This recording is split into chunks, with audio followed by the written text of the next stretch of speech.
Hello friends, welcome to మా channel spit అల్లుడు. అందరికంటే వేగంగా మీ ముందు ఈరోజు నేను గుంటూరు కారం మిర్చి మూవీకి అయితే వచ్చేసాను భయ్య. ఇప్పుడే ఇంటర్వ్యూలు అయితే సూపర్ అంటే సూపర్ పిచ్చి పెట్టేశాడు త్రివిక్రమ్ గారి మాటలు. అంటే ఆయన ఎక్కడ చూసినా కనబడుతూనే ఉంటారు త్రివిక్రమ్ గారి మాటలు. ఈ మూవీలో మహేష్ బాబు గారిని కామెడీ యాంగిల్ లో చూస్తాం భయ్య. పిచ్చ అందులో మన వేణుల్ కిషోర్ గారి కామెడీ, శ్రీలీల గారి యాక్టింగ్.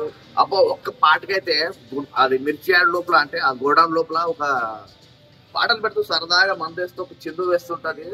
అప్పుడు ఉంటుంది అది శ్రీలీల డాన్స్ తో పాటు మన మహేష్ బాబు గారి డాన్స్ అయితే పిచ్చ. ఈ మూవీలో ఒక్కొక్క క్యారెక్టర్ కి ఒక్కొక్క రకం. రమ్యకృష్ణ గారి పాత్ర, వాళ్ళ అమ్మ గారి పాత్ర.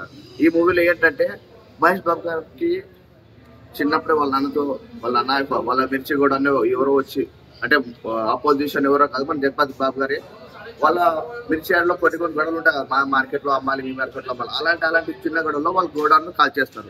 ఆ గోడౌన్ కాల్చిన తర్వాత వీళ్ళ నాన్నగారు వచ్చి మాట్లాడదామని వస్తే అకస్మాత్తుగా అంటే వాళ్ళ బాబు చేతిలో వాళ్ళ జగపతి బాబు గారి అన్నయ్యను చంపేస్తాను. అంటే నార్మల్ గా ఏదో పెద్దగా గొడవ ఏం లేదు, నార్మల్ గానే సరదా అంటే కాదు, నార్మల్ గానే అయిపోతుంది. అందులో దానికి వాళ్ళ నాన్నకు 12 ఏళ్ళు జైలు శిక్ష పడుతుంది.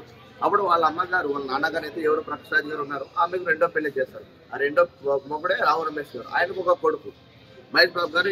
ఇంకా చిన్నప్పుడు సింగిల్ అంటే ఒకడే, ఇంకా అమ్మ లేదు నాన్న లేదు చిన్నప్పటి నుంచి. ఇంకా ఆయన లోకంలో ఆయన ఇంకా బాధ, నాన్న లేదనే బాధ, అమ్మ లేదనే బాధ. ఇద్దరి బాధలు తీసుకుంటున్నాను, తనదేదో తనది చేస్తూ ఉంటాడు పని. కానీ 25 ఏళ్ల తర్వాత మళ్ళీ పిలిపించి నువ్వు నాకేం అవసరం లేదు, నువ్వు సంతకం పెట్టాలంటే ఎవడు పెడతాడు? అమ్మే అక్కర్లేదు అన్నప్పుడు ఎవడు పెడతాడు సంతకం? నేను వచ్చి అడిగారా, నన్ను వదిలేమని అడిగారా?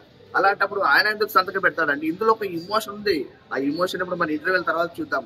అప్పటి వరకు ఇలాంటి అప్డేట్స్ చూస్తూనే ఉండండి స్పిట్ టాలీవుడ్.